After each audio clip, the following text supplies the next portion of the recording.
Quick reading for April 27 to the 28th, a Capricorn.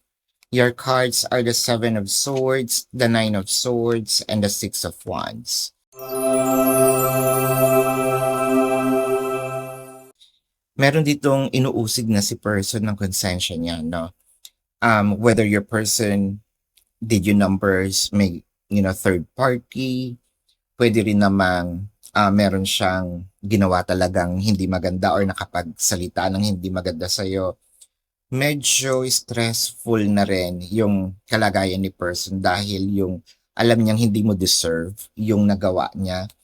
May mga pagbawi dito, no, with the Six of Wands. Parang gusto niya yatang bukod sa bawi, no, meron ditong gifts probably, or ito yung actual apology, not just sa messages or calls.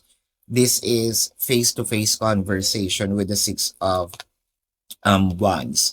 Kung wala naman kayong challenges, it felt like dito yung magiging open, no, si person. Mas lalo siya magiging open ngayong araw na ito.